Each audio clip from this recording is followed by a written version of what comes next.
Panama leaks पर opposition के grand alliance के हवाले से मुशावरती इजलास जारी था। अपोजिशन जमातों ने टर्म्स ऑफ रेफरेंस पर इत्तेफाक राय कायम कर लिया है और तमाम जमातों के लीगल नुमाइंदों ने बैठकर मुशावरत की है। शाह महमूद कुरैशी कहते हैं कि फाइनल दस्तावेजात तैयार की जा रही हैं।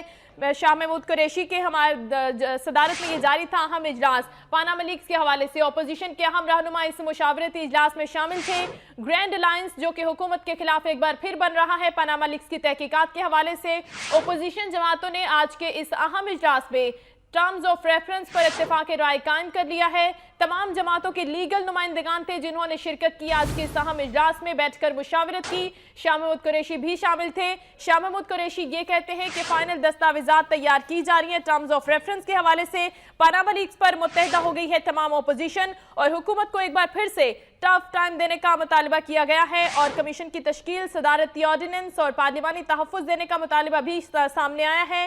इस ग्रैंड अलायंस से कमीशन का दौरानिया मुख्तस करने की शिक भी शामिल की गई है और वज़ीर आज़म के इस्तीफे पर ताहाल इख्तलाफ बरकरार है। दो जमातें थी जो कहती थी कि वज़ीर आज़म या मोहम्मद नवाज शरीफ को मुस्ताफ़ी हो जाना चाहिए, लेकिन दीगर जो अपोजिशन जमातें हैं वो इससे इत्तेफाक राय नहीं रखती। शाह महमूद कुरैशी ये कहते हैं आज की अपोजिशन मुत्तफ़िक हो गई है, मुत्तहिद है एक बार फिर, और आज तारीखी दिन भी है। इंतजार हैदरी से इस हवाले से मजीद बात करेंगे। इंतजार बताइएगा, एक बार फिर से ग्रैंड अलायंस कायम कर लिया है तमाम अपोजिशन जमातों ने, कौन से टर्म्स ऑफ रेफरेंस हैं जिन पर अपोजिशन मुत्तहिद हुई है?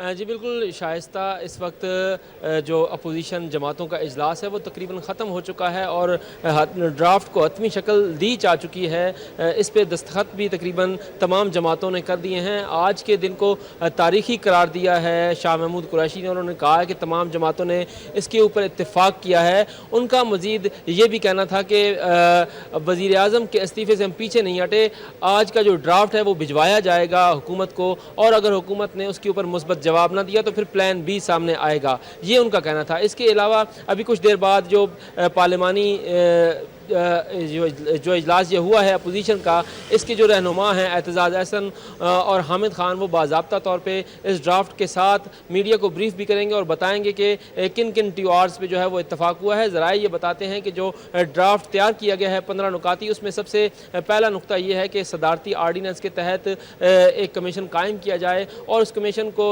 पार्लिमानी तहफ़्फ़ुज़ भी दिया जाए। इसके अलावा ये कहा गया कि इस कमीशन को 3 माह का किया जाए और 3 माह के अंदर अंदर ये अपनी तमाम जो तहकीकात हैं वो मुकम्मल करें और अगर ज़रूरत पड़े तो फिर 1 माह का इजाफा इसमें किया जा सकता है। ये TORs हैं जिनके ऊपर इत्तफाक हुआ है। अलबत्ता वज़ीर आज़म के इस्तीफ़े का मामला अवामी नेशनल पार्टी और कौमी वतन पार्टी के इख्तलाफी नोट के बायस शामिल नहीं किया गया। इसके अलावा मैं आपको बताऊँ कि पीपल्स पार्टी का एक मुशावरती इजलास भी आज मुतवक्के है। जैसे ही ये इजलास ख़त्म होगा तो ज़रदारी हाउस इस्लामाबाद में पीपल्स पार्टी का मुशावरती एक इजलास जो है वो चेयरमैन बिलावल भुट्टो ज़रदारी की सदारत में होगा और उस इजलास में जो 2 रोज़ा ये इजलास हुआ है, 2 रोज़ा मुशावरती मजलिस हुई है, इसमें जो गुजारिशात अपोजिशन जमातों की जानिब से आई हैं, जो मुतफ़िका आलामिया तय किया गया है, उसके ऊपर एतजाज़ अहसन और सैयद खुर्शीद शाह चेयरमैन बिलावल भुट्टो ज़रदारी को भी बाकायदा ब्रीफिंग देंगे। जी बहुत शुक्रिया आपका इंतजार हैदरी, हमें तफसीलन आगाह करे थे आज के हम इजलास के हवाले से जिस पर तमाम अपोजिशन जमातें मुत्तहिद हुई हैं। एक बार फिर से टर्म ऑफ रेफरेंस पर मुत्तफिक हो गई हैं। प्लान बी के हवाले से भी बात की जा रही है और कमीशन बनाने के हवाले से बात हुई है कि सदारती ऑर्डिनेंस के तहत एक कमीशन बनाया जाए और 3 माह का वक्त दिया जाए। अगर इन 3 माह में भी तहकीकात मुकम्मल ना हो सके तो मजीद 1 माह का इजाफी वक्त दिया जा सकता है।